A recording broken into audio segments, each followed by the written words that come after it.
El estudio de hoy es un estudio que es el más básico en el desarrollo de la persona, sin la cual difícilmente nosotros podemos obtener el estar algún día en plena salvación. Es un tema que muchas veces se pasa por alto y casi se piensa que una persona haciendo lo que quiera, al final más o menos Dios, como es tan bueno, va a salvar a todo el mundo. Este concepto cada vez se está extendiendo más, tristemente. Vamos a ver cómo la Biblia precisamente no habla en estos términos, sino que la Biblia, como siempre, es muy clara. Hoy vamos a tratar este tema que lo podríamos titular arrepentimiento, confesión y perdón. Tres palabras que engloban una forma de andar por un camino. El primer texto que vamos a buscar hoy es en el libro de Hebreos, capítulo 4 y versículo 12. Aquí nos hace una descripción de cómo la Biblia hace algo por nosotros, cómo la palabra de Dios hace algo en nosotros.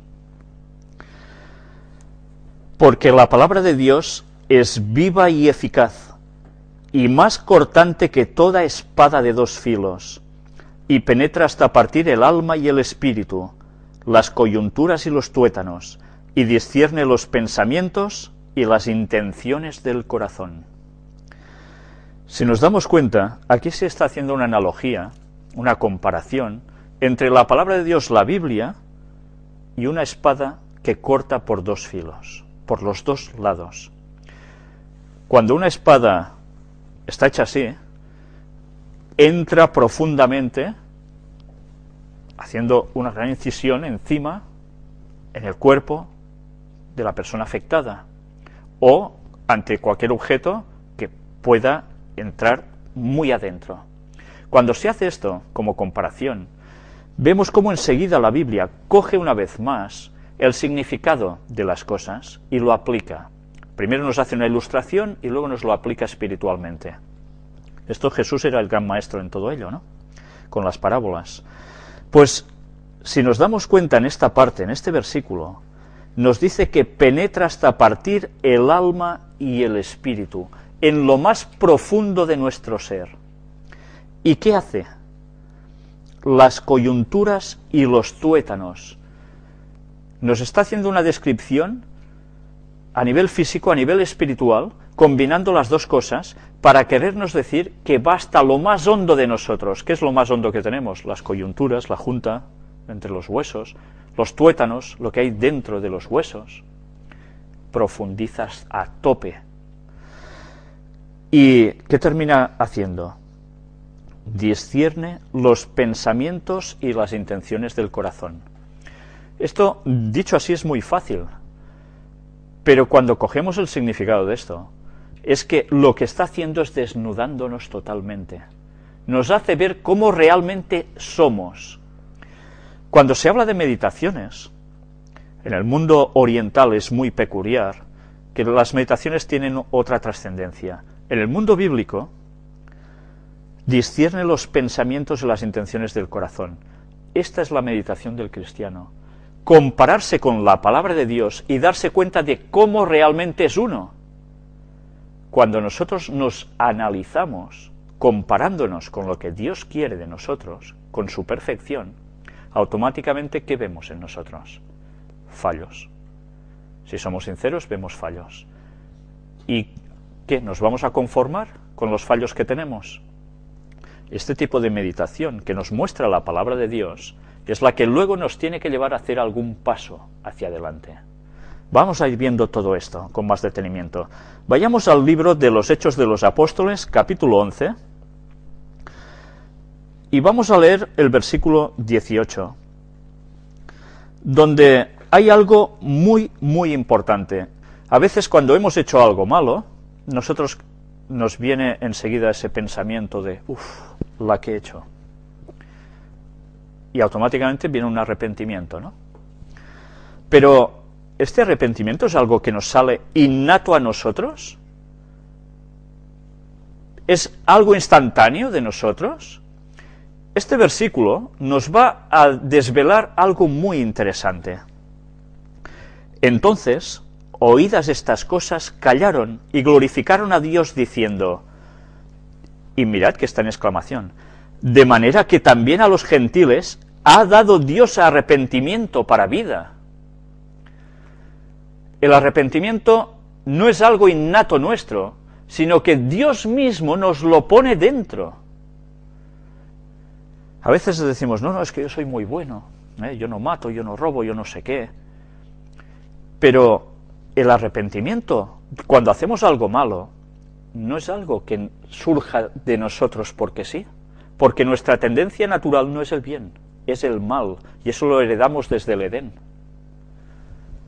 Pero Dios pone en las personas, a través del Espíritu Santo, el pensar, he ido muy mal, y he de solucionarlo, he de hacer algo. Pero duele. Si Dios no pusiera ese sentimiento en el propio ser humano, ningún ser humano tendría arrepentimiento. O sea que ni eso es un privilegio que tenemos nosotros porque somos así. No. Somos muy dioses, dicen algunos, ¿no? Somos dioses. No. Esa parte divina viene del exterior hacia nosotros, no surge en nosotros. Es muy distinto. Leamos ahora un texto en 2 de Corintios, la segunda epístola a los Corintios, escrita por el apóstol Pablo, capítulo 3 y versículo 18. Por tanto, nosotros todos, mirando a cara descubierta como en un espejo la gloria del Señor, somos transformados de gloria en gloria en la misma imagen, como por el Espíritu del Señor. ¿Cómo cambiamos nosotros? ¿A través de qué? Aquí se nos habla de un espejo. Nosotros nos miramos como en un espejo, a cara descubierta. Y a partir de allí, en un espejo, ¿qué vemos? Uy, estoy despeinado de aquí. Bueno, no es mi caso, ¿no? Porque es difícil que me despeine. Pero automáticamente, con la palabra de Dios, con su ley, nosotros nos vemos como realmente somos y vemos qué parte debemos mejorar. Esto es lo que hace la palabra de Dios por nosotros. Pero mirad que hay algo más. Cuando nosotros contemplamos la gloria del Señor, tal como es Él, automáticamente, ¿qué pasa? Somos transformados de gloria en gloria en la misma imagen como por el Espíritu del Señor. Solo podemos ser transformados realmente si miramos a Cristo, al Señor. Nosotros funcionamos por mimetismo siempre. Cuanto más vemos algo, más nos asemejamos a eso. Por eso es tan importante qué escuchamos, qué música, qué vemos, qué películas, qué escenas vemos andando por la calle. Porque cuanto más nosotros nos recreemos en algo, más nos haremos semejantes a eso. Si todo el mundo, su verdadero ídolo, no fueran gente del fútbol, o tertulianos, o cualquier tontería, y fuera Cristo su centro vital, qué distinto sería el mundo. Porque nosotros nos conformaríamos al carácter de Cristo. Queremos arreglar el mundo muchas veces con partidos políticos, con sindicatos, con... No, el mundo no se arregla así. El mundo solo se arregla poniéndonos en consonancia con Dios. Leamos ahora el ejemplo práctico de cuando una persona ha hecho su vida, más o menos, y llega un momento en que le sucede algo que lo hace recapacitar. Y a partir de allí emprende un camino distinto, un regreso a Dios. Leamos una parábola de Jesús, que es quizás, no sé si la más conocida, pero al menos una de las más conocidas, que se encuentra en el libro, en el Evangelio de Lucas, capítulo 15, y versículos del 11 al 32. Es conocida como la parábola del Hijo Pródigo. Esta parábola, hasta muchos no creyentes la conocen. Vamos a leerla primero con detenimiento y luego iremos viendo hasta qué punto este es el camino que nos marca Dios para volver a Él. Cuando leamos esto, no pensemos solo en las personas que, mira, antes eran creyentes, pasaron a llevar una vida disipada totalmente y luego regresan a Dios. Esto puede ser aplicado a esto. Pero pensemos también en las personas que jamás han conocido a Dios en verdad. En personas que nunca han tenido el conocimiento de Cristo.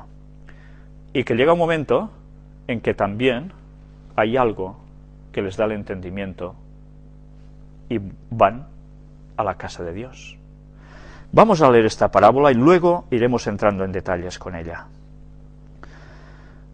Jesús, hablando, también dijo, un hombre tenía 2 hijos, y el menor de ellos dijo a su padre, Padre, dame la parte de los bienes que me corresponde, y le repartió los bienes. Mirad, el hijo se acerca y le pide al padre, dame lo que me corresponde. Y el padre, ¿qué dice? Anda, niño, cuando seas mayor ya te daré lo tuyo, cuando yo me haya muerto. ¿Las herencias se dan en vida? Muy difícilmente, ¿eh? Las herencias se dan cuando el padre ha fallecido. Este chico es muy atrevido, muy osado. Va a pedir lo que le pertocará en un futuro, ya dando a su padre por finiquitado. Y el padre le dice, no, niño, olvídate. No. Dice que el padre le repartió los bienes. Es un padre especial, ¿eh? Pero esto lo dice el menor de los hijos. No muchos días después, juntándolo todo el hijo menor, se fue lejos a una provincia apartada, y allí desperdició sus bienes viviendo perdidamente. Se llevó todo, imaginaros que se lleva todas sus posesiones, y me voy. Ahora diríamos, se lleva su tarjeta de crédito, de tal banco y del otro, y así ya va a todas partes porque tiene todo allí. Pues se llevó todo y vivió perdidamente. Y cuando todo lo hubo malgastado, vino una gran hambre en aquella provincia y comenzó a faltarle. Se lo ha gastado todo, de modos muy mal invertidos. Hay que vivir la vida, diríamos ahora, ¿eh? ¿Cuántas veces cuando hablamos con otras personas? La vida son 4 días, hay que vivirla, venga, mujeres, no sé qué, no sé cuánto, juergas. Esto los hombres, las mujeres más o menos lo mismo, no cambia mucho, ahora ya actualmente. Y, bueno, después llega un momento en que se le termina el dinero, se le acaban las amistades, se le acaban todos esos chupones, esas personas que son tan amigos tuyos cuando las cosas te van bien y que luego a la hora de la verdad, cuando las cosas cambian, esas amistades son vanas, totalmente absurdas, pero que te han llevado a la perdición. ¿Cuánta gente no se reúne con amigos y empieza a ponerse en droga? O a beber alcohol o a fumar, porque así, pues esto hace sociedad, hace el ser alguien entre... ¿Sí?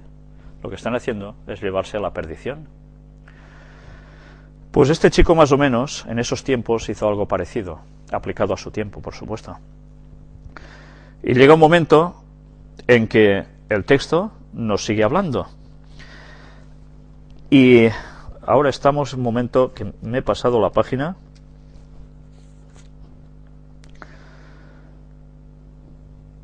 Y fue y se arremó a uno de los ciudadanos de aquella tierra, el cual le envió a su hacienda para que apacentase cerdos.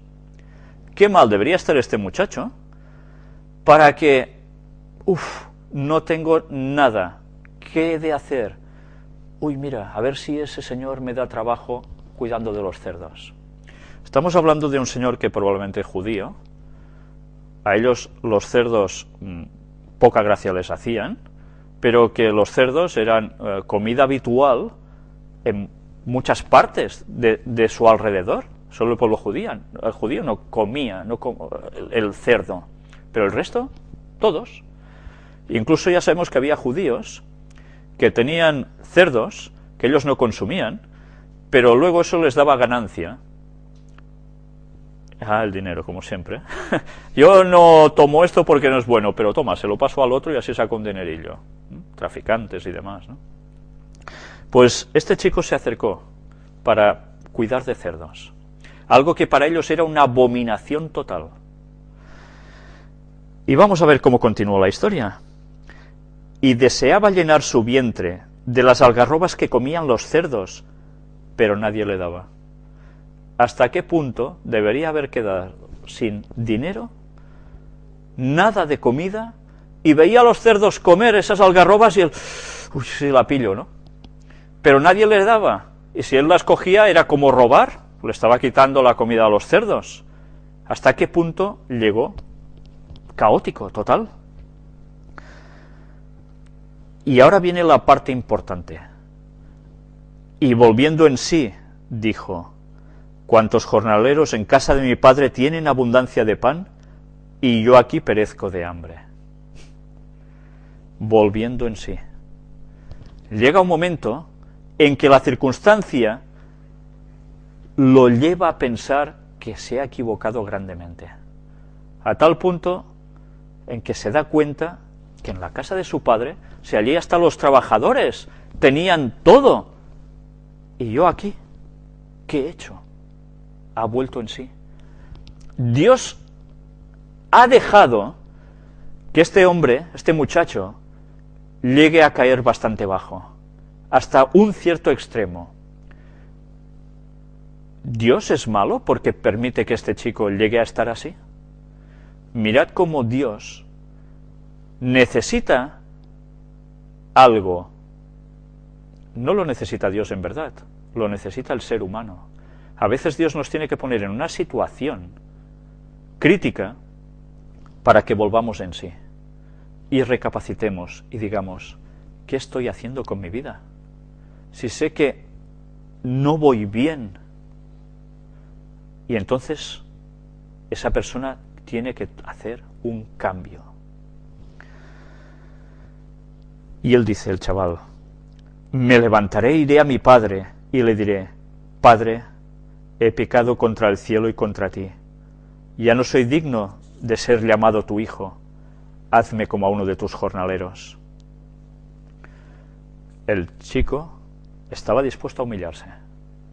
Después de todo ese tiempo que había estado fuera, que no sabemos cuánto era, este muchacho piensa en ir a su padre y decirle: he pecado contra el cielo y contra ti, Padre, he pecado. ¿Y él qué esperaba del padre? ¿Qué podíamos esperar de un padre ante un hijo cuando el hijo se ha arrepentido? Luego veremos lo que sucede. Y una vez ha pensado esto, dice: y levantándose, vino a su padre, y cuando aún estaba lejos, lo vio su padre, y fue movido a misericordia, y corrió, y se echó sobre su cuello y le besó. ¿Os dais cuenta de la importancia de este texto? El chico va andando hacia su casa, por el camino que debería pensar: ¿cómo me va a recibir mi padre con todo lo que he hecho, que le he desgraciado la hacienda?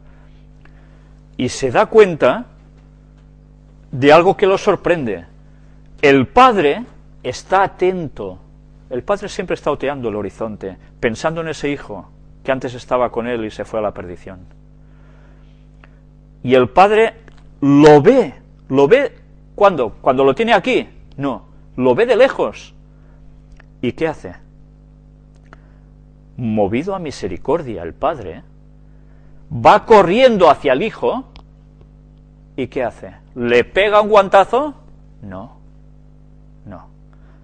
Como si no hubiese hecho nada a ese hijo, se echa sobre el cuello y le besa. Yo no sé si estáis pillando la imagen de ese Padre que es Dios, que hagamos hecho las tonterías que hayamos hecho, Él siempre está pendiente de nosotros, esperando ese regreso de su Hijo, ese regreso nuestro, de cada uno de nosotros. Y a tal punto que el amor que tiene olvida todo lo que hemos hecho. Y el hijo le dijo: Padre, he pecado contra el cielo y contra ti, y ya no soy digno de ser llamado tu hijo. Pero el padre dijo a sus siervos: Sacad el mejor vestido y vestidle, y poned un anillo en su mano y calzado en sus pies, y traed el becerro gordo y matadlo y comamos y hagamos fiesta. porque este mi hijo muerto era, y ha revivido, se había perdido y es hallado. Y comenzaron a regocijarse. ¿Ves en algún momento una recriminación del padre al hijo? ¿Sabéis? Esto a veces a mí me deja inquieto. Tantas veces nosotros recriminamos a Dios porque pasamos malas situaciones, que a veces es por nuestra propia culpa, a veces no, depende, y lo primero que hacemos, si Dios existiera, no pasaría esto. Una reacción muy típica en nuestro mundo común. Este chico se da cuenta de que hay cosas que le han sucedido y que le eran necesarias. Fue necesario que regresase en sí, que una situación le pusiera con confrontación de su vida y así poder reaccionar. Dios sabía que eso era necesario. A veces Dios tiene que permitir que nosotros pongamos el pie en un cubo para que aprendamos una lección. Pero ¿cuántas veces nosotros directamente culpamos a Dios de las cosas? No somos conscientes de que en este mundo hay algo más. Nuestras propias decisiones, que a veces son totalmente erradas, y Satanás, que también nos lleva a hacer lo malo. Ya veis la reacción del padre. El padre en ningún momento recrimina absolutamente lo más mínimo. Al contrario, se dirige enseguida a sus siervos y les dice que preparen todo para hacer una gran fiesta. Y su hijo mayor estaba en el campo, y cuando vino y llegó cerca de la casa, oyó la música y las danzas. Imaginaos al hijo, al mayor, que está haciendo su trabajo, va terminando el día, se va acercando hacia la casa, y empieza a oír musiquillas, todos contentos, y él, ostras, ¿qué está pasando aquí? Y llamando a uno de los criados, le preguntó qué era aquello. Él le dijo, tu hermano ha venido y tu padre ha hecho matar el becerro gordo por haberle recibido bueno y sano. ¿Y cómo reacciona el hermano? Entonces se enojó y no quería entrar. ¿Qué reacción, eh? Yo me imagino a uno de mis hermanos de sangre, haciendo una cosa así, y que él regrese a casa, mi padre contento, y yo recriminando algo. O si esto me sucediera a mí, vivir esa situación. Qué cosas, ¿no? ¿Cómo puede ser que el hermano, que se ha criado con él a saber cuántos años, actúe con ese rechazo? Hay algo muy interesante, como una analogía, y ahora me dirigiría quizás a gente de iglesias cristianas. Muchas veces hay miembros que pertenecen a una denominación, y llega un momento que por circunstancias o por lo que sea, esas personas se alejan, se van, ya no viven el cristianismo como teóricamente habían aprendido, y se pueden pasar quizás años fuera haciendo su vida, como se dice, ¿no? Y con el paso del tiempo, por circunstancias, resulta de que esas personas vuelven a esas iglesias. Y esto os lo digo porque yo lo he vivido, de ver personas que se habían alejado, luego regresar al cabo de años, y oír comentarios de teóricos hermanos decir, y ahora se ha pasado tantos años fuera, ahora vuelve, y ahora que nos querrá enseñar algo, y ahora querrá participar de lo nuestro, y ahora, ¿esto es cristianismo en verdad? Esta actitud es la misma del hermano mayor. ¿Cómo se puede ser tan ruin? Pues ojalá no caigamos en esto, porque lo que deberíamos hacer es alegrarnos por el regreso de nuestro hermano. Pero mirad cómo precisamente cuando él se enoja, pasa algo, sucede algo. Él no quiere entrar. Salió por tanto su padre y le rogaba que entrase. El padre le pedía, no, alégrate, festejemos juntos. Mas él respondiendo dijo al padre: he aquí, tantos años te sirvo, no habiéndote desobedecido jamás, y nunca me has dado ni un cabrito para gozarme con mis amigos. Una reprimenda, ¿no?, hacia el padre.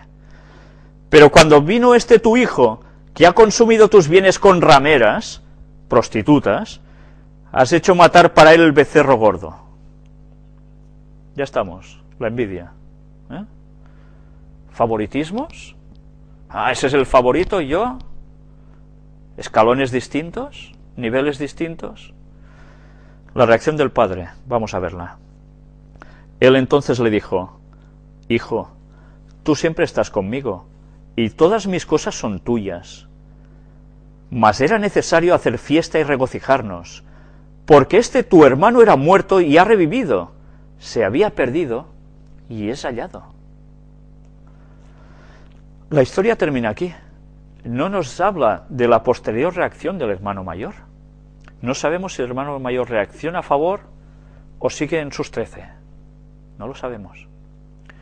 Pero vemos la actitud del padre, que lo único que busca es la concordia entre todos, la unidad, el amor, y alegrarse cuando una persona que estaba alejada de la salvación que Dios le daba, vuelve al redil. Jesús habló mucho de volver al redil, ¿verdad? De cómo esa oveja que se iba y que él lo hacía todo para irla a buscar, y eso daba alegría. Pues ya veis, esta parábola es una parábola en la que todo el mundo se puede sentir identificado, porque a veces quizás nosotros toda la vida hemos sido creyentes y hemos hecho siempre más o menos lo bueno, pero a veces nosotros hemos hecho muchas tonterías. Yo el primero, cualquiera de nosotros habrá hecho. Pero todos nos podemos aplicar esta parábola, porque todos hay momentos en que volvemos en sí. Y entonces debemos reaccionar. ¿Cuántas veces no pecamos? ¿Cuántas veces no erramos? Debemos analizarnos y que Dios nos ilumine para entender de que estamos haciendo mal y cambiar totalmente. Ahora iremos viendo más sobre estos cambios. Hay una serie de pasos que nosotros debemos hacer para ir hacia Dios. Busquemos otro texto. En el libro de los Salmos, el más extenso de toda la Biblia, capítulo 139, y vamos a leer 2 versículos.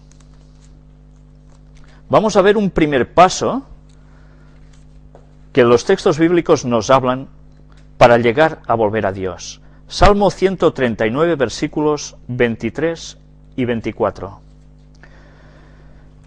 Examíname, oh Dios, y conoce mi corazón. Pruébame y conoce mis pensamientos, y ve si hay en mí camino de perversidad, y guíame en el camino eterno. Para mí es un texto precioso, la verdad. Está escrito tan poéticamente, pero es tan profundo.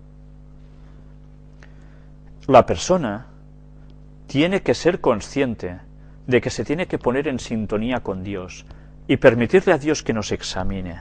Dios no necesita nuestro permiso para examinarnos, nos conoce de sobra, pero tiene que haber esa disposición nuestra para que Dios nos haga ese escáner y nos diga: mira, pam, de aquí fallas, de aquí fallas, de aquí fallas. Y nosotros, a partir de allí, es cuando hemos de empezar a hacer un cambio en nuestras vidas. Si el texto dice: pruébame y conoce mis pensamientos, yo no sé si vosotros, con la vida que estáis llevando, os lo digo a vosotros, pero también me lo digo a mí, si tuviera a Jesús delante, que tenía la capacidad de saber cómo éramos cada uno de los que estaba delante suyo en ese tiempo, ¿qué sacaría de nuestros pensamientos? ¿Nos sentiríamos limpios delante de Él? ¿O habría cosas que nos avergonzaríamos totalmente? Yo creo que difícilmente ninguno de nosotros puede decir: no, que me examine abajo, que yo estoy más limpio. Pues esto, el que escribió el Salmo, lo tenía muy claro. Él quería que Dios lo examinara. Y aunque nos duela, ese examen va a ser para nuestro beneficio, y aunque nos avergüence. Y si tenemos camino de perversidad, dice, y guíame en el camino recto. Esa meditación es la que funciona, no otra, de ninguna fuerza de cosmos penetrando en nosotros, ni nada parecido. No, esta es la parte buena que Dios nos dice que hemos de seguir. Hay otro paso que también se encuentra en los Salmos, capítulo 51, y vamos a leer del 1 al 13. Es un salmo escrito por el rey David, cuando precisamente hizo un pecado gravísimo, hizo asesinar a un soldado muy fiel que él tenía, que le tenía una gran lealtad al rey David, y lo hizo asesinar porque antes ya había cogido a la esposa de este señor, de este soldado. Y luego, además, para quedarse totalmente limpio, lo hace asesinar, se la lleva y finalmente ya se queda con ella. Y así, bueno, parece que no ha pasado nada. Dios, evidentemente, lo sabe todo. Y utiliza un profeta llamado Natán, que no va directamente al rey David y le dice, has hecho esto, lo otro y lo otro, y te vas a fulminar. No, no le dice nada de esto. Le habla con una sutileza impresionante, de la cual nosotros deberíamos aprender cuando hemos de decir algo a los demás. Le habla a través como de una parábola, y llega a un punto en que, bueno, esa parábola la podéis encontrar en los textos, es preciosa, ver el modo en que el profeta le está iluminando para que se dé cuenta de la situación. Él había quedado tan encegado por el pecado que ni reaccionaba, ni pensaba ni si eso estaba bien, ni si estaba mal ya. Y el profeta Natán le prepara una trampa, en cierto modo. Le habla de alguien que tenía una ovejita, un pobre, que era una ovejita que la quería tanto, la tenía como si fuera su hija. Imaginaros esa relación que a veces hay entre una persona y un animal, ¿no? Tan intensa. Pues esta ovejita para él era todo. Y hay al lado, cerca, un ricachón. Esos señores que tienen todo el ganado que quieren en esa época, vale. Y resulta que a ese señor, que tiene tanto, se le ocurre hacer algo, montar una fiesta. Y no se conforma con algo de su ganado, sino que va, le quita la ovejita que tanto amaba a ese señor, y se acaba la ovejita. Cuando el rey David oye esto, esta historia que el profeta le cuenta, el rey David se enoja muchísimo y da una sentencia sobre el que ha hecho eso, indignado a tope. Y el profeta Natán le dice, tú eres ese hombre. David, ¿qué hace? David no reacciona fulminando, cortándole el cuello al profeta, que lo podía haber hecho, porque el valor que tuvo el profeta a ir ante un rey que podía hacer lo que quería con sus súbditos prácticamente, se la jugaba. Fue valiente y fue allí, con la palabra de Dios para esa persona. Y no le pegó una reprimenda castigándolo al rey verbalmente, no, no. Trabajó para que su mente se diese cuenta de lo que había hecho, para volverlo a encauzar hacia Dios. ¿Y el rey David cómo reacciona? Rompe su corazón. Se da cuenta, se percata de la gran fatalidad que él ha hecho. ¿Y cómo reacciona el rey David? ¿Lo sabéis? El rey David, después de esto, escribe un salmo.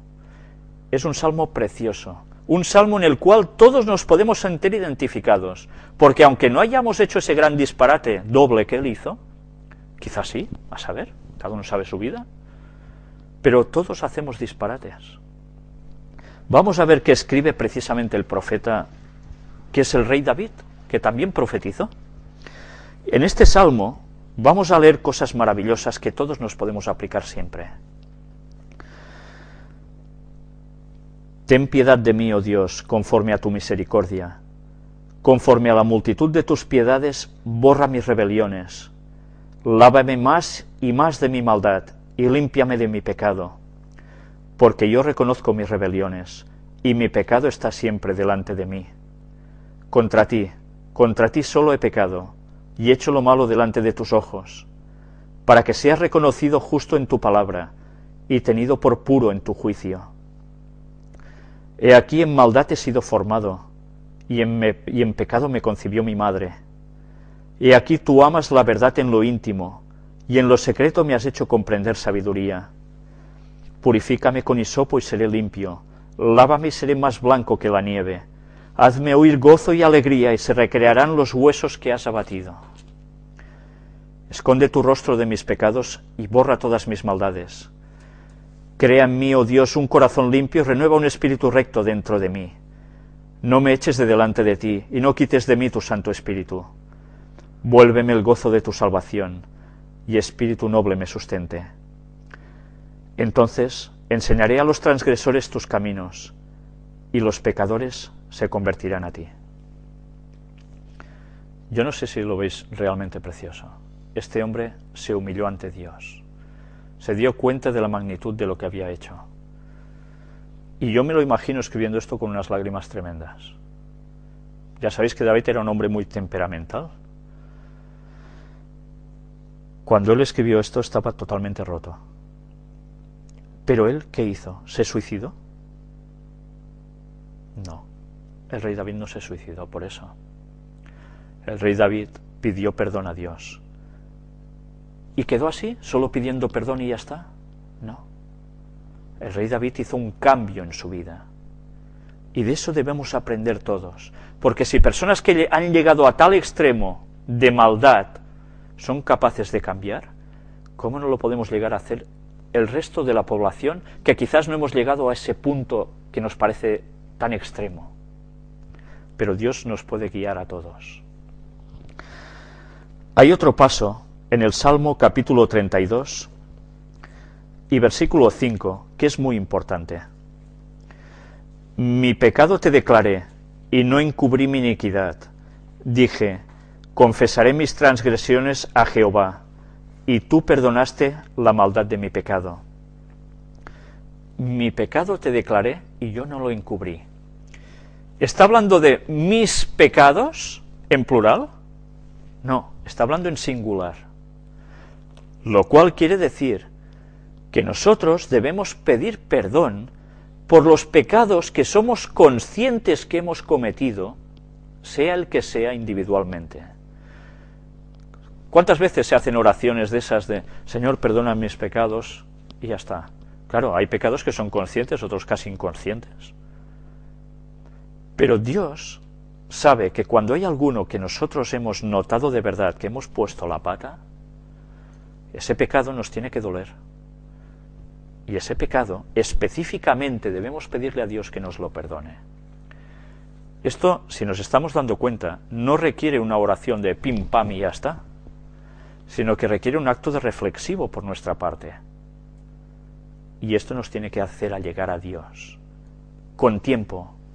En el mundo de las prisas de hoy, necesitamos el tiempo para estar en comunión con Dios. Quizás nuestro tiempo lo malgastamos viendo teles, viendo tonterías, y el tiempo para la devoción de Dios, nada. Qué triste.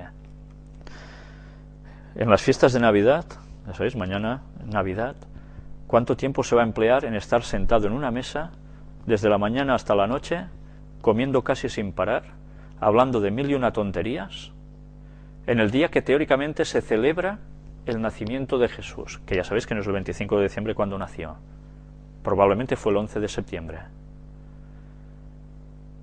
Y en cambio, ¿cuánto tiempo estas personas van a dedicar a reflexionar, a pensar en ese hecho que dicen que recuerdan del nacimiento de Jesús, a analizar sus vidas y a cambiar?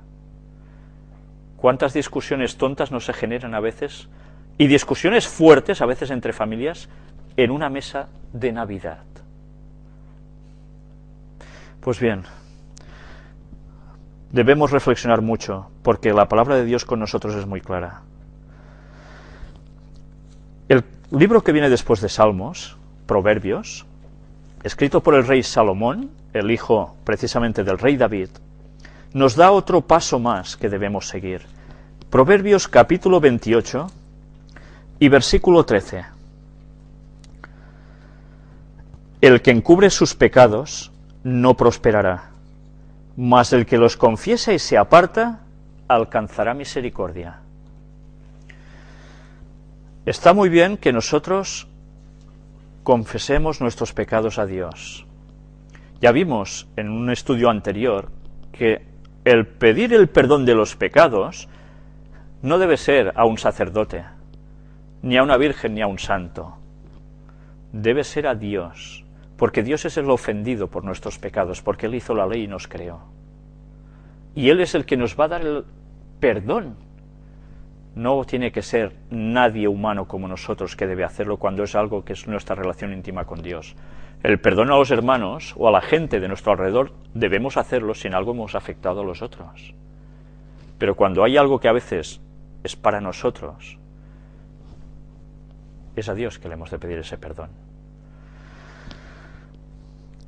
Pero si os habéis fijado, en este texto nos decía que no solo debemos pedir perdón. ¿Qué nos dice el texto? Mas el que los confiesa y se aparta, alcanzará misericordia. Por tanto, después de la confesión del pecado, debe haber un rechazo a ese pecado y apartarse de él. No ir, mira, pues ahora vuelvo a hacerlo, y vuelvo a hacerlo, y vuelvo a hacerlo. ¿Sabéis? Pecar una vez sobre algo puede ser duro en un principio. La conciencia, ¿eh? Pero la segunda vez va a ser más fácil. Y la tercera mucho más que la segunda. Porque la conciencia la vamos pisando. Y llegamos a ver como algo normal cosas que en verdad son pecado. Y que nos están afectando nuestros procesos mentales para llegar a ser de verdad cristianos y estar en comunión con Dios. Y a veces no lo valoramos lo suficiente. Hemos de pedir perdón, pero nos hemos de apartar de ese pecado. Si no, ¿qué queremos? ¿Tomarle el pelo a Dios? Otro texto, Primera de Juan, es la primera epístola de Juan, no el Evangelio de Juan, casi al final de nuestras Biblias, capítulo 1 y versículo 9. Si confesamos nuestros pecados, Él es fiel y justo para perdonar nuestros pecados y limpiarnos de toda maldad. Podemos pedirle a Dios el perdón de los pecados. ¿Y Dios qué hace? No te perdono. ¿Hace esto Dios? Dios es fiel y justo y puede limpiarnos de toda maldad. Dios no nos rechaza. Si nosotros somos sinceros, Dios no rechaza nunca al pecador. Y además nos limpia de toda maldad. ¿Cuál es el concepto de limpiarnos de toda maldad? Pues quiere decir que esas ganas de seguir cometiendo ese pecado tienen que desaparecer. Y Él lo va a generar también en nosotros ese rechazo. Pero además nos va a limpiar de ese pecado como si no lo hubiésemos hecho. Porque Él es el especialista en gomas de borrar. Porque es el especialista en borrar del libro, en ese registro que los ángeles hacen de nuestras vidas, de nuestras palabras, de nuestros pensamientos. Es el que puede borrar los errores que hemos cometido, o esos pecados. Y Dios lo hace muy a gusto esto, porque Él está deseando que nos pongamos en consonancia con Él. Pero para que seamos perdonados, no depende de Dios, depende de nosotros. Hay otro texto en la segunda epístola a los Corintios, capítulo 5 y versículo 17. Es un texto precioso. De modo que si alguno está en Cristo, nueva criatura es. Las cosas viejas pasaron. He aquí, todas son hechas nuevas. Todo lo antiguo nuestro, Dios lo pasa ya por alto. Eso ya es historia. A partir de ahora, empiezas de cero, nueva criatura. ¿Cuántas veces nosotros, cuando alguien nos ha hecho algo, eso queda aquí, y sí, vale, yo perdono pero no olvido, ¿cuántas veces esa famosa frase? Claro que ciertamente el recuerdo puede quedar, pero no deberíamos tener en cuenta para nada eso. Dios para nada tiene en cuenta eso de nosotros. ¿Por qué nosotros tenemos la tendencia a ser rencorosos? Esto no debe ser un sentimiento cristiano, esto debemos pulirlo de nuestras vidas. Porque si nosotros pensamos mal, ¿qué vamos a generar? Mal. Y todo lo que hacemos nos vuelve. Hay un proverbio que habla de esto. Pues eso deberíamos tenerlo presente. Dios nos hace nuevas criaturas. En el libro de Mateo, en el Evangelio de Mateo, el primer libro del Nuevo Testamento, capítulo 27, nos va a mostrar un error que nosotros debemos evitar plenamente en nuestra confesión. Mateo 27, del 3 al 5. Vamos a hablar de un personaje que es muy conocido hasta para los no creyentes, Judas. ¿Quién no ha oído hablar de Judas? Ese señor que estaba siendo uno de los 12 discípulos de Jesús, que es el que llevaba esa bolsa de las monedas de todos, porque Jesús vivía de los donativos que le daban para poder seguir haciendo su labor, al igual que los discípulos. Pero que él, ¿qué hacía con esa bolsa? Iba sustrayendo, Sí, no, tonto no era, Bueno, sí era tonto, porque si no hubiese sido tonto, ¿cómo hubiesen cambiado las cosas? Por querer tener algo de posesión material, las cosas espirituales es igual. Y teniendo al lado a Jesús, Jesús sabía de Judas que era el más capaz de todos los apóstoles. Era más listo. Bien trabajado, Judas hubiese sido un portento del Evangelio. Pero Judas no quería ser un portento del Evangelio. Judas no quería cambiar. Y Jesús, aún y conociendo el interior de Judas, lo mantiene al lado de todos y a su lado siempre. Y además le da la economía del grupo. Y Judas, que debería haber aprendido cada lección de Jesús, como todos los otros 11, ¿lo hace? ¿La aprende la lección? Llega un momento en que Judas traiciona hasta su propio maestro. Traiciona a su propio creador. Esto es increíble. Pues llega a hacerlo.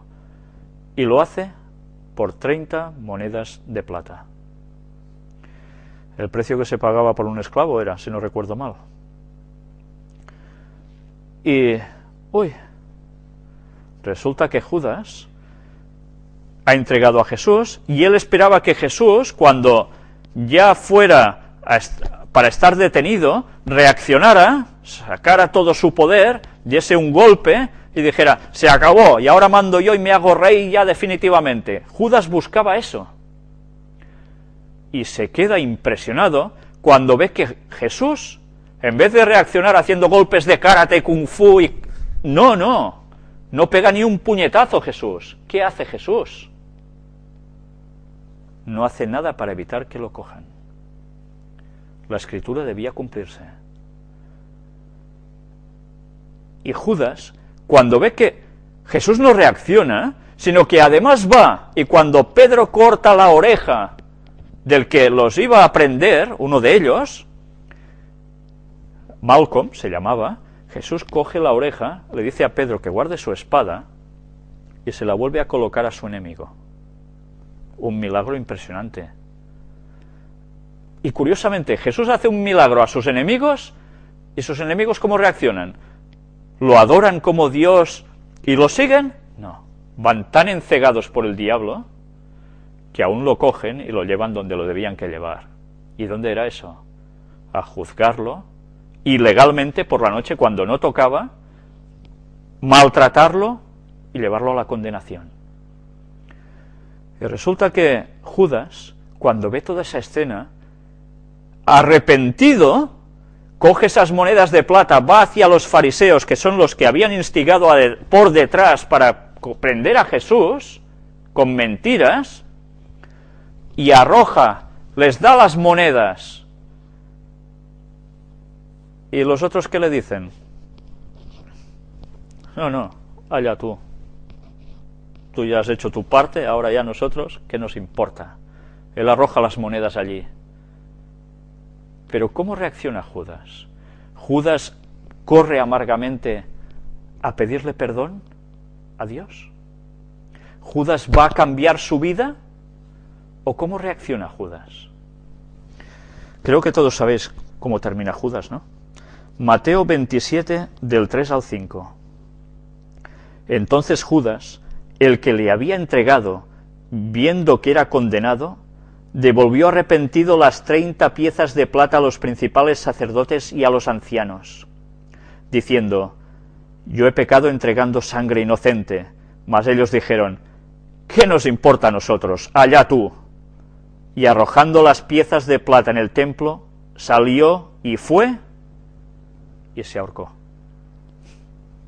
Este fue el fin de Judas, que ya sabéis que después se rompe la soga, cae y se revienta. Y así termina Judas, uno de los 12 apóstoles de Jesús, que había estado 3 años y medio a su lado, el más capaz de los apóstoles. Pues bien, este es el arrepentimiento que nosotros debemos tener. Este es el arrepentimiento de la desesperación total, de que Dios no nos va a perdonar porque la hemos hecho tan grande. Vamos a ver ahora otro caso, también de un discípulo de Jesús. Lo conocéis, se llamaba Pedro, el que dicen que fue el iniciador de la Iglesia cristiana católica y romana. Mentira, mentira. Pero Pedro era verdaderamente uno de los discípulos de Jesús. ¿Y qué hace Pedro también? Vamos a leer el texto en el libro de Lucas, capítulo 22. ¿Sabéis? Cuando he visto películas sobre la vida de Jesús, nunca ha habido una escena clara en este aspecto, pero es una escena que cuando la lees es maravillosa. Vamos a leer todos estos versículos del 52 al 62 para coger la situación en la que sucede todo y ver además la reacción de este hombre. Y Jesús dijo a los principales sacerdotes, a los jefes de la guardia del templo y a los ancianos que habían venido contra él: ¿como contra un ladrón habéis salido con espadas y palos? Esto dice Jesús. Habiendo estado con vosotros cada día en el templo, no extendisteis las manos contra mí, mas esta es vuestra hora y la potestad de las tinieblas. ¿Quién es la potestad de las tinieblas? Satanás. Él sabía que Satanás estaba utilizando a esas personas para hacer la peor de las labores. Iban a por Cristo. Y prendiéndole, le llevaron y le condujeron a casa del sumo sacerdote, y Pedro le seguía de lejos. Ya os podéis imaginar la escena. Pedro le seguía de lejos. Cuando han prendido a Jesús, Pedro le sigue de lejos. ¿Cómo puede ser? Pues porque, ¿qué hicieron los apóstoles, los discípulos de Jesús, en esos momentos que lo detenían? Aprovechando que era oscuro, ¿qué hacen? ¿Se quedan con él? No, no. Se esconden, huyen. Pedro, sí, se ha ido, pero lo está siguiendo de lejos. Está viendo que llevan a Jesús hacia un lugar, y él, entre árbol y árbol, entre lugar y lugar, se va acercando, va siguiendo. Y habiendo ellos encendido fuego en medio del patio, se sentaron alrededor, y Pedro se sentó también entre ellos. Toma, Pedro ya se ha colado por allí, ¿eh? Hay una fogata y él se acerca allí y se sienta allí. Pero una criada, al verle sentado al fuego, se fijó en él y dijo: también éste estaba con él. Pero él lo negó diciendo: mujer, no lo conozco. ¿Qué hizo Pedro? Mintió. Estaba negando a su maestro. Un poco después, viéndole otro, dijo: tú también eres de ellos. Y Pedro dijo: hombre, no lo soy. 2 mentiras ya, ¿eh? 2 negaciones. Como una hora después, otro afirmaba diciendo: verdaderamente también este estaba con él, porque es Galileo. Por el acento lo conocían. Ahora aquí en España se conoce el que es catalán, el que es vasco, el que es andaluz, porque hay distintos dejes. Entonces, los galileos tenían un deje distinto. Uy, como es Galileo, y el maestro era Galileo, tú también eras de ellos, ¿eh? ¿Y qué, cómo reacciona? Y Pedro dijo, hombre, no sé lo que dices. Y enseguida, mientras él todavía hablaba, el gallo cantó. Imagínate el gallo, ¿eh? ¿Qué pasa cuando sucede esto?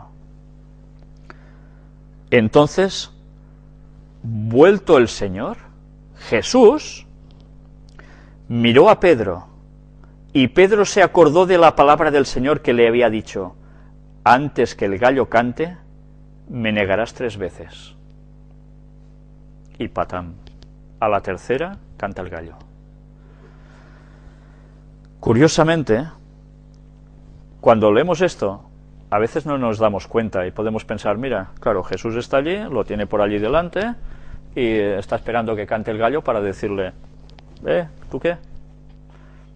¿Era así la situación? No. A Jesús lo tenían cogido, lo estaban juzgando, lo estaban abofeteando, maltratando totalmente. ¿Y sabéis qué estaba haciendo Jesús? Jesús hacía, ¡ay, que me haces daño! ¡Ay, no sé qué! ¿Hacía esto Jesús? No. Jesús no se estaba preocupando por él. Jesús, cuando oye el gallo que canta, se gira para mirar a Pedro y se despreocupa totalmente de todo lo que le estaba pasando a él. Y al mirar a Pedro, ¿qué pasa con Pedro? ¿Por qué mira a Pedro entonces?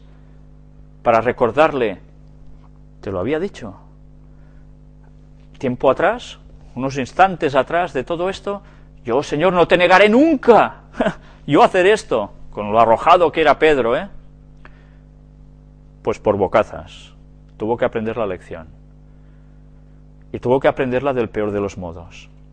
Viendo a su maestro, a su creador, pasándolas así. Y después de que Jesús lo mira, ¿qué hace Pedro? Y Pedro, saliendo fuera, lloró amargamente. ¿Por qué creéis que Pedro hizo esto? La mirada de Jesús no fue una mirada de, ¡oh, te voy a fulminar! ¿Sí? ¿Esa era la mirada de Jesús? ¿Eso es lo que partió el corazón de Pedro? No. La mirada de Jesús, aislándose de lo que le estaba sucediendo a él, era estar pensando en la salvación de Pedro. Y Jesús no lo mira con odio ni reprimenda de nada, sino que la mirada de Jesús, con todo el amor hacia Pedro, es lo que parte el corazón de Pedro. Porque se da cuenta que Jesús, a pesar de lo que está haciendo él, Jesús lo ama. Y eso lo parte por la mitad a Pedro. ¿Y Pedro qué hace? Sale corriendo a llorar. ¿Coge una soga y se cuelga a Pedro? Judas lo hizo. Prácticamente la situación era la misma, no variaba mucho más. Pedro está partido de corazón porque sabe lo que ha hecho. Pero Pedro ha aprendido la lección. ¿Y Pedro qué pasa a ser después? Pasa a ser uno de los puntales de entre los 12 discípulos.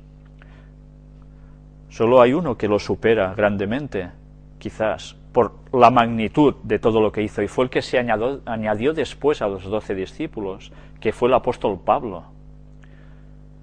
Pero Pedro fue un puntal. Si Pedro se hubiese suicidado pensando, Dios no me va a perdonar, ¿hubiese obtenido la salvación? No. Pedro podrá ser salvo porque aceptó su error, aceptó que había pecado y buscó el perdón aún habiendo negado a su maestro. ¿Cuántas veces nosotros no negamos a Jesús? ¿Cuántas veces nosotros podemos hablar a otras personas de Dios y nos callamos, quizás por miedo al ridículo? Uy, claro, como estamos en una sociedad tan atea, que todo el mundo hace su vida y si oye que tú crees, eres un bicho raro. O cualquier situación de nuestra vida que estamos haciendo mal y sabemos que lo hacemos mal y seguimos. ¿Estamos negando a Jesús? Porque Él vino a morir por nosotros para que pudiésemos ser salvos. Y todas las bofetadas que le dieron, las veces que le pusieron la corona de espinas sobre la frente, clavándolo después en la cruz, después de haber pasado latigazos continuamente. Y nosotros, después de que nuestro Creador hace eso por nosotros, seguimos pecando. ¿Sabéis? Ellen White escribió que ojalá nosotros recordásemos cada día, dedicándole un buen rato de nuestro día, 1 hora aproximadamente, a recordar las escenas de cuando Cristo fue prendido y todo el proceso hasta ser crucificado y morir por nosotros. Si nosotros meditásemos en esas escenas, ¿cuántas tonterías dejaríamos de hacer? ¿Cuántas? Pero no, la vida que llevamos es ver tele hasta el final, hasta que no podemos más, luego despertarnos tarde, como corriendo enseguida para ir al trabajo. ¿Dónde está nuestro crecimiento en Dios? ¿Cómo queremos cambiar y querer que la gente vaya a Cristo si nosotros mismos no hacemos cambios en nuestra vida? Pero aprendamos de Pedro. Pedro se arrepintió y cambió. A veces el perdón puede llevar, o el arrepentimiento que podamos sentir, nos puede llevar incluso hasta el ayuno. El ayuno es una forma de contrición, de estar mal, donde tú sabes que hay algo que te está haciendo sentir mal. ¿Qué nos pasa normalmente cuando tenemos un grave problema? Nos ponemos a comer como si fuésemos cerdos, literalmente. No, ¿qué suele pasar cuando una persona está en una mala situación? ¿No se le quita el hambre? Antes habíamos leído un escrito en un texto que hablaba de problemas hasta en los huesos, porque nuestra condición mental afecta a nuestra salud. Si nosotros somos conscientes de esto, de estos pesares, a veces haremos ayuno para quedar limpios ante Dios, porque no estaremos recargando nuestro organismo, haciendo digestiones, con lo cual, ya sabéis, la digestión cómo se hace, baja la sangre, sobre todo de la cabeza, para hacer la digestión. Por tanto, ya sabéis que cuando, después de las comidas, si suelen ser abundantes, ¿qué viene? Uy, esa soñolencia, esos golpes de cabeza, ¿eh? Cuando hay más accidentes laborales, ¿no? Precisamente después de comer, se va a trabajar, ¡pumba! Y ya estás. Pues el ayuno lo que nos permite es tener la mente más despejada. No hace falta hacer ayuno de 80 días, pues tampoco llegaríamos a tanto, ni mucho menos. Pero a veces un ayuno nos ayuda a limpiar nuestro organismo, nos reactiva energéticamente y además nos da claridad mental. Pero el ayuno no debe ser algo que nosotros hagamos para ganar el favor de Dios. ¿Vamos a comprar a Dios así? No. Eso lo debemos hacer cuando creamos oportuno, porque hay un momento de aflicción o porque queremos estar más claramente unidos a Dios. Y eso debemos tenerlo presente. El ayuno nunca es un método para ganarse el favor divino. ¿Qué hacían los fariseos antiguamente? ¿Lo recordáis? Yo ayuno y oro. Y decían eso como, para que todo el mundo dijera, uy, qué santo. No, no. Nuestro ayuno debería ser algo bastante silencioso y que no diciéndole a la gente, mira, yo hago ayuno porque así yo con Dios, No, no. Hay cosas que debemos llevar en nosotros con Dios. Y a veces el ayuno puede ser colectivo. Hay situaciones como en el Antiguo Testamento se reflejan de que se convocaba un día de ayuno y oración ante un grave problema, porque Dios tenía que actuar, pero quería que su pueblo estuviera en consonancia con Él para que Él pudiese hacer algo. Y así debemos hacer nosotros. Dejar que Dios actúe, pero debemos ponernos en consonancia con Él. Esto no quiere decir que obligatoriamente cada semana hemos de hacer un día de ayuno, porque si no, no, eso puede ser más o menos bueno, pero siempre son opciones. Lo importante es que nosotros no intentemos ganar el favor de Dios con nuestros actos, porque eso es una salvación por obras. Nuestra salvación se hace por fe. Las obras son una consecuencia de lo que creemos, porque el Espíritu Santo está en nosotros y vamos a guardar la ley de Dios y a hacer el bien, porque es lógico, tiene que salir de nosotros porque Dios nos lo pone. Pero Dios, vamos a ver que nos insta a algo. Dios nos insta al arrepentimiento. Y hay un libro, que es el de Santiago, también hacia el final de nuestras Biblias, capítulo 4 y versículo 14, que nos dice: cuando no sabéis lo que será mañana, ¿por qué? ¿Qué es vuestra vida? Ciertamente es neblina que se aparece por un poco de tiempo y luego se desvanece. ¿Cuántas personas dicen, no, yo ya me entregaré a Dios cuando sea viejo, voy a vivir la vida? ¿Sí? Otros, cuando son mayores, no, esto es para los jóvenes, pero bueno. Pero normalmente la gente va postergando su decisión, va poniendo peros en el camino, creyéndose que son dueños de su tiempo. Nosotros no somos dueños de nuestro tiempo. En cualquier momento, nuestra vida se puede terminar. ¿Qué dice el texto? ¿Que nuestra vida es qué? ¿Dura 80 millones de años? ¿Pone esto el texto? ¿Que somos inmortales innatamente? No. El texto nos dice que pasamos en un momento, como una neblina. A la que sale el sol, la neblina se va. Nuestra vida es igual. Y tanta chulería que podemos llevar, y tanto egocentrismo, y tantas cosas. Si es vanidad absoluta. Esta vida es trámite. Nos preparamos para ir con Dios. ¿De qué sirve hacer grandes castillos en el aire? De nada. Todo lo que hacemos son castillos en el aire. Nosotros hemos de trabajar para la eternidad. Segunda de Corintios, capítulo 6, versículos 1 y 2. Así pues, nosotros, como colaboradores suyos, os exhortamos también a que no recibáis en vano la gracia de Dios, porque dice: en tiempo aceptable te he oído, y en día de salvación te he socorrido. ¿Cuándo nos dice Dios que reaccionemos? Ahora. No esperemos a reaccionar a 80 años.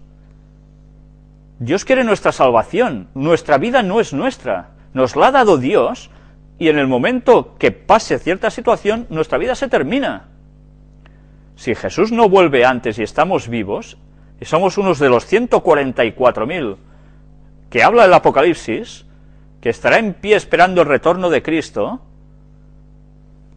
vamos a morir, como todo el resto de las personas que han pasado por este mundo. ¿Y si hemos dejado nuestra salvación de lado por intereses tontos, sea dinero, sea placeres, sea lo que sea? ¿Y luego qué? ¿Perderemos la eternidad y encima culparemos a Dios? Vamos a terminar con un texto que se encuentra en el libro de Romanos, capítulo 5, y que nos tiene que hacer pensar bastante. Bueno, ¿sabes? Vamos a dejarlo. Vamos antes a ver dos textos más que creo que son interesantes que veamos. Vayamos al Salmo 90. Quizás nos vamos a alargar un poquito más, pero creo que vale la pena que tratemos estos dos textos. Salmo capítulo 90, versículos del 9 al 12. Porque todos nuestros días declinan a causa de tu ira. Acabamos nuestros años como un pensamiento, como un momento, Los días de nuestra edad son 70 años, y si en los más robustos son 80 años, con todo su fortaleza es molestia y trabajo, porque pronto pasan y volamos. ¿Quién conoce el poder de tu ira y tu indignación según que debe ser temido? Enséñanos de tal modo a contar nuestros días, que traigamos al corazón sabiduría. Vivir 70, 80 años suele ser lo máximo, algunos pasan un poco más, pero tampoco con holgura. ¿Y después qué? ¿Nuestra vida es solo esto? ¿No es absurdo acaso esto? Y otros no llegan ni a esto. Otros se han muerto de mucho antes. ¿Y qué? ¿Y después qué? La eternidad es lo que nos importa en verdad. Y nosotros vamos valorando nuestra vida por lo de ahora. Qué pena. Leamos ahora en el libro de los Hechos de los Apóstoles, capítulo 17, el versículo 30. Dios nos hace un llamado. Pero Dios, habiendo pasado por alto los tiempos de esta ignorancia, ahora manda a todos los hombres en todo lugar que se arrepientan. Mirad si Dios es bueno, que los tiempos de nuestra ignorancia, que no hemos conocido más, Dios los pasa por alto, no le importan. Lo que quiere que es que nos arrepintamos, que cambiemos, y así podremos estar con la fuente de vida que es Él. Qué reacios somos a veces a reaccionar, ¿eh? Qué reacios. Pero bien, no me gustaría terminar sin este texto que antes os decía, el de Romanos capítulo 5, que es quizás, bueno, otro de los textos preciosos de verdad. Capítulo 5, versículo 1. Justificados pues por la fe, tenemos paz para con Dios por medio de nuestro Señor Jesucristo.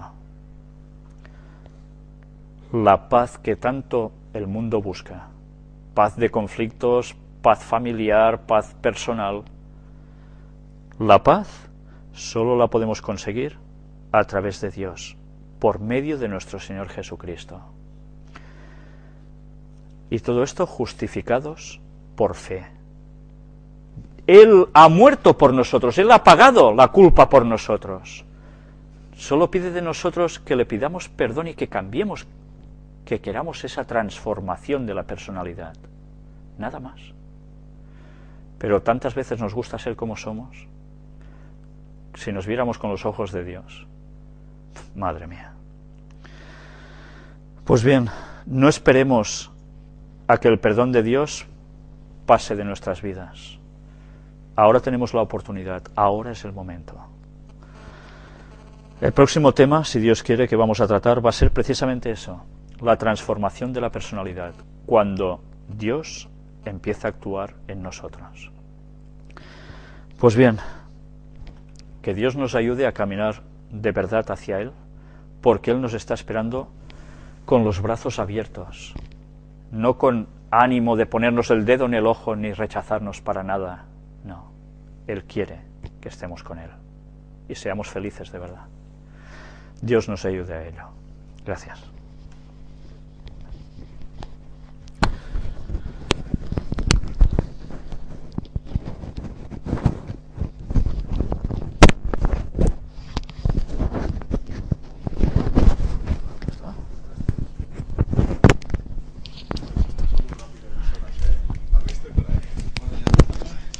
No, le voy a poner una dormir.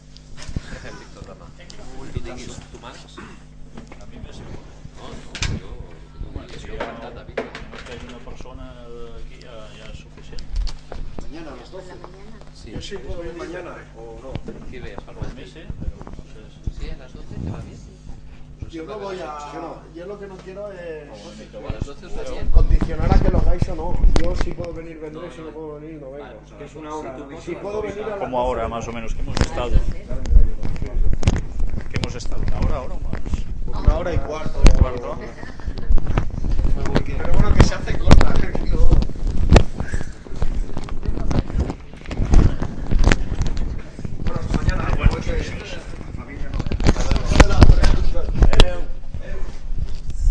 Víctor, us ho deixo tot, això, eh? Vale, I a les vale. del trípode i de la càmera. Vale, merci. Doncs vinga. Víctor. Ai, el mòbil. No, ho deixarem igual. Bueno, alguna cosa que trobaré, perquè no Per demà fer No sé si l'estudi. han trucat algú més o què. crec que siguem... Ho fem aquí mateix. Una llamada perdida que no he Si sentit. puc venir demà ja ho... Víctor, qui m'ha dit això? No sé si és de... Què he dit això? Tu vols dir això? La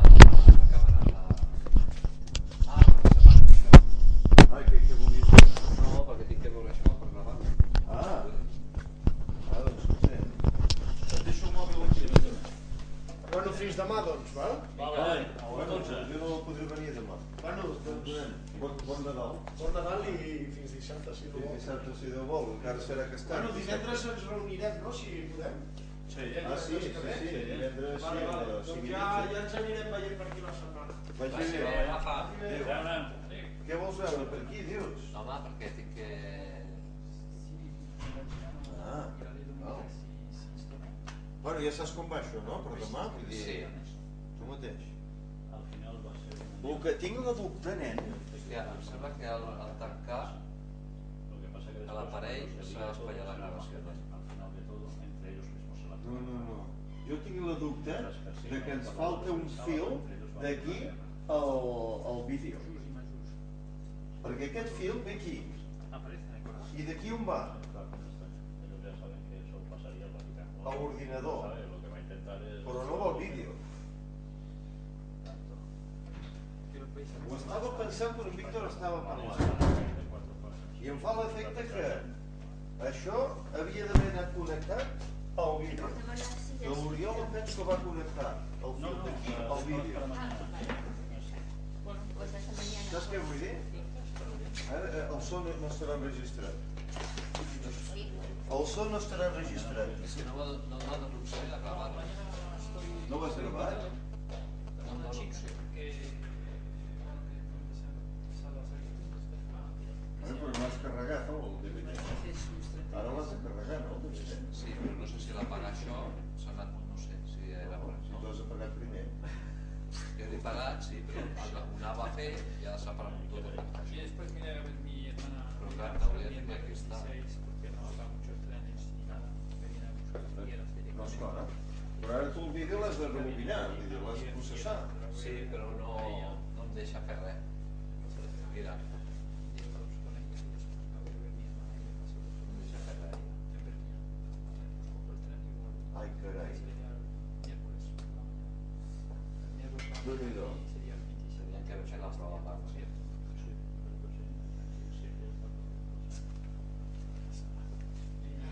Ens hem equivocat aquí amb això, Ens hem equivocat amb això. No s'ha acabat. No fotis. No s'ha gravat. No s'ha gravat. No s'ha gravat. No s'ha gravat. I a sobre una altra cosa. Ens falta un fil.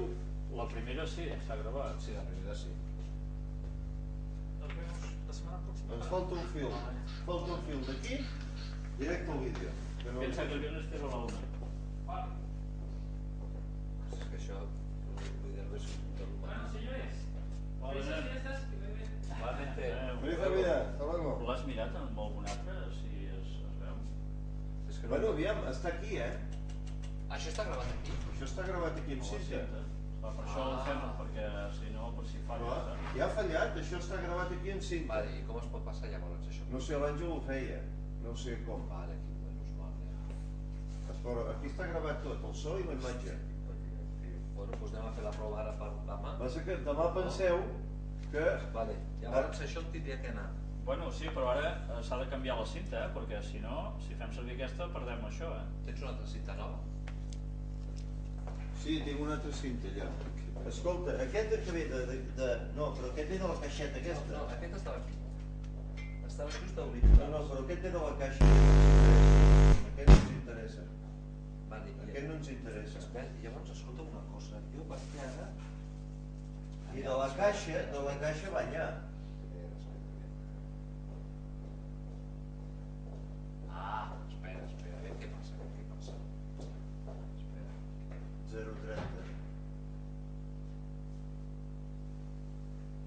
És que veus? No, mira, no em dóna l'opció de gravar. És com si no es hagués gravat. No sé què ha passat. Jo només et dic això, que aquí darrere té entrades àudio, Sí, que han de venir fins aquí. en segon. Aquí el micro. Això hi ha el micro aquí. Sí. Aquí hi ha el micro. Aquesta sala. I ara això va aquí. No toquis molt, no? Perquè si demà... No, aquesta és una prou. Hòstia, no sé, això sé, tio, és que jo d'això no Això ha d'anar al revés. Mira, el que ara està aquí Sí, hauria d'anar al vídeo i això hauria d'anar endollat aquí. Està al revés, això. fes-ho. Veus? Això ha d'anar al vídeo Fes-ho i ho i provem ara. això s'ha de treure i posar aquí, perquè aquest cable és el mateix, no? Vale, fes-ho i ho provem. Està al revés, això. Això m'ho va endollar l'Àngel de pressa i potser d'equivocar. Això ha de venir aquí. Això ha de venir aquí. I ara això, sense el seu lladre, que el lladre no serveix, ha de venir aquí a l'àudio. El blanc i el vermell. Blanc i vermell, tots dos són d'àudio, blanc i vermell. Això sé, això sé. Bueno, Informàtica sí, però... és que hi ha dos fils aquí. Bueno, és igual. Ara sí que grava, perquè la imatge la grava aquest cable i el so grava aquest, amb el vídeo. Doncs anem a fer un momentet la prova. Té l'altre d'allò, l'altra cinta. Aquí Vale. en tinc un altre jo. Aquest DVD que tens aquí girat? Aquest és teu, eh? No, l'altre, el que tens aquí davant teu. Aquest és meu. Ostres, quin susto, nen? No, aquí està gravat, vull dir que tranquil Quin susto. que està aquí gravat. Així, aquest que tinc jo aquí, quin és? Aquest és el de... El d'ara. Sí, sí. Ah, el primer, el... Sí. Vale. Vale, i aquest està gravat i té una altra cinta. Sí, no, això... Però ja... Això estava aquí dintre. No, el que teòricament tenia de quedar gravat, on està? Això està aquí. S'ha de treure. I a veure si a casa mirant i s'ha quedat gravat. És que és curiós perquè no vol ni treure, tio. Això ja havia passat alguna vegada. I fins a la que no li peta no surt. Has d'anar provant fins que